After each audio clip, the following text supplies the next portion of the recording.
Je dirais du purée à coco. Tout le monde me l'a dit dans l'émission, c'est comme une grosse machine qui roule puis qu'on peut plus arrêter. Je pense que Jamie, elle a juste gobé ses paroles, puis mon nom est très convaincante. Allô Zoé, ça va? Ça va, toi? Ben oui, contente de te parler, ça fait longtemps. Merci, mais hein? Cool, ben merci beaucoup de prendre le temps de répondre à mes questions ce matin. Vraiment, je suis contente de te parler, même si c'est quand même triste la nouvelle que tu sois sortie. Ben oui, Colin. Si tu pouvais changer quelque chose à ton aventure, qu'est-ce que tu ferais différemment? Hey, pas grand-chose. Pour être bien honnête, la seule chose que je ferais de différemment, ce serait à ma deuxième sortie des archives avec mon équipe. J'aurais pas dit que c'était sous peine de conséquences, euh, qu'on ne pouvait pas dire notre récompense. Je pense que j'aurais juste gardé ça mort, puis j'aurais juste dit qu'on va en parler à qui on veut pour que soit un peu moins suspense, mettons. Les gens ont eu moins confiance en nous à cause de ça. Puis c'était comme un mauvais mot. Ouais, ben c'est ça, ça faisait plus minicide dans le dos qu'autre chose, comme tu as parlé hier avec Marie-Mé, là. Ouais, exactement.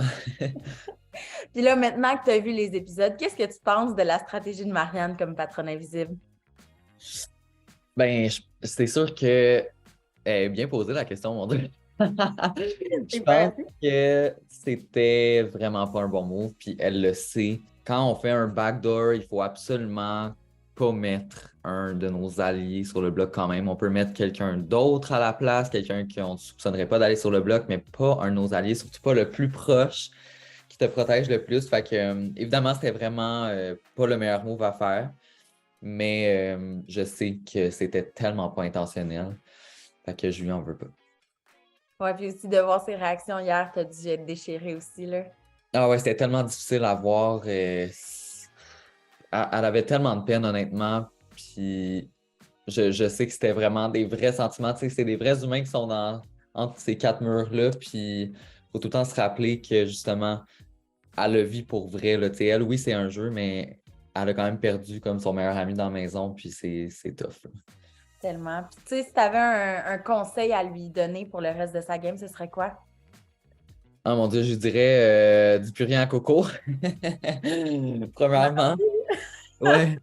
Puis sinon, je lui dirais de vraiment pas lâcher, comme être capable de travailler seul, puis de se refaire des nouveaux alliés. Je pense qu'il faut pas qu'elle s'appuie trop sur mon départ, puis qu'elle se décourage pas avec ça, parce qu'elle est vraiment capable de s'en sortir. Là. Puis même, ça serait bon pour elle que personne la soupçonne, puis que là, tout à coup, elle devienne une joueuse super forte. Tu sais. Elle est vraiment capable de le faire. Mhm, mhm.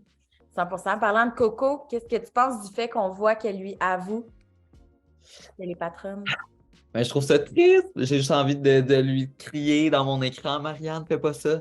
Mais quand on est dans la maison, on a tellement l'impression que Coco est de notre côté que pour vrai, c'est impossible de s'en douter.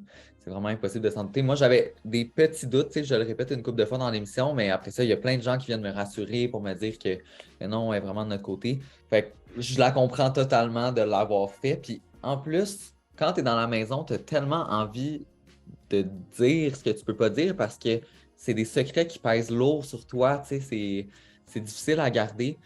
Fait que si elle a trouvé comme un échappatoire dans Coco, mais écoute, si ça lui a fait du bien, tant mieux. Puis j'espère que ça n'aura pas trop de répercussions sur elle. Moi aussi, vraiment. Justement, puis la stratégie à Coco, là, maintenant, tu as vu un petit peu le revers de la médaille. Qu'est-ce que tu en penses? Ben, c'est surprenant, mais bien joué parce qu'elle le fait tellement bien qu'on s'en doute vraiment pas beaucoup dans la maison. Puis je sais pas si ça va la rattraper à partir de maintenant, parce que là, on a vu le challenge où personne mettait du sable dans sa boîte. Puis je pense que tout le monde s'est comme rendu compte que, OK, ben finalement, Coco, personne ne la mettra en danger. Fait que ça veut dire quelque chose. Mais jusqu'ici, en tout cas, c'était vraiment joué avec brio. Puis c'est une joueuse super féroce, là. Honnêtement, j'ai que du respect pour sa game. Puis là, encore une fois, pour revenir sur cette semaine-là, comment Jamie a priorisé Mona? Genre, qu'est-ce qui s'est passé selon toi? J'ai vraiment de la difficulté à comprendre. Je crois que ils ont commencé à passer plus de temps ensemble dans la maison. Puis Mona a vraiment bien menti. Tu sais, elle a inventé le mensonge du fait que moi, je voulais mettre Jamie, MC puis Nat sur le bloc, tandis que c'est mes trois alliés les plus proches. Fait que je pense que Jamie, elle a juste gobé ses paroles, puis Mona est très convaincante. C'est une bonne menteuse, fait qu'écoute, elle a bien fait son jeu, puis pour que Jamie réussisse à y croire, c'est bien fait, là. Quand est-ce que tu as su vraiment là, que l'after party s'était divisé? Euh, je pense que à l'éviction d'Alex, c'était déjà pas mal clair parce que en fait, il n'y avait pas grand monde qui voulait évincer Alex, mais ça venait quand même de quelque part. Puis, tu sais, tout le monde l'a dit dans l'émission, c'est comme une grosse machine qui roule puis qu'on peut plus arrêter. Mais en même temps, comme on peut le faire si on se met ensemble. C'est juste que là, ça a créé des divisions dans l'after party, puis on a remarqué qu'il y en avait qui voulaient pas suivre le plan de l'after party, dont genre moi, Marianne, Liliane, elle avait de la difficulté. Puis l'autre côté voulait quand même poursuivre le plan initial, qui faisait peut-être plus vraiment de sens rendu à ce point-ci de l'aventure. Tu sais. Selon toi, c'est qui le prochain ou la prochaine personne qui va sortir? J'ai vraiment peur que ce soit Marianne. Parce que c'est sûr que si on en a parlé à Coco, qui était la patronne invisible, puis que Coco elle pense que son but c'était d'évincer mon âme, ben ça risque d'être un petit peu difficile dans sa tête à elle. Fait que j'ai peur que ce soit Marianne. Sinon, je me dis peut-être que Nathalie aussi pourrait comme. Mais en même temps, je pense pas que Coco mettrait Nathalie sur le bloc nécessairement, tu sais. Mais je pense que Nathalie a tellement de peine que, genre, on parte, qu'elle commence à trouver ça difficile, tu sais. Ah ouais, à ce point-là? Ouais, tu sais, de rester dans la maison puis de nous voir partir, elle trouve ça difficile. OK. On le Très voit pas empathique. tant que ça dans les épisodes, fait que c'est intéressant que Ouais. tu saches ça là. Puis dernière petite question, évidemment, qui va remporter cette saison de Big Brother selon toi? Je pense que, honnêtement, si Nathalie reste, ça va être Nathalie. C'est une joueuse qui comprend vraiment bien la game, même si elle joue pas de façon agressive, elle comprend tout. Et elle va réussir à avoir les votes si elle se rend à la fin. Puis elle est capable de gagner des challenges par-dessus tout. Tu sais, elle est vraiment comme insoupçonnée, mais elle est capable. Tu sais. Elle a presque battu Alexandre Despatie dans un challenge de force. C'est quand même vraiment impressionnant, là. Mm. Je suis tellement d'accord avec toi, mais Mike, c'est pas le premier nom qui nous vient en tête, mettons. Ouais, c'est ça, c'est fou, hein? Faut l'insoupçonner, là, vraiment, là, on a hâte de voir la suite. Yes, maison.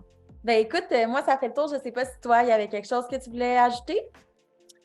Ben, je sais pas trop. Je veux juste remercier les gens, surtout de toute la vague d'amour que je reçois. C'est impressionnant. J'aurais jamais cru que les gens m'auraient apprécié comme ça. Ça me fait vraiment du bien. Puis ça me permet de faciliter ma sortie puis mon retour à la vie réelle, là, de juste voir que j'ai gagné l'amour du public. Moi, pour moi, c'est ma plus grande victoire, là.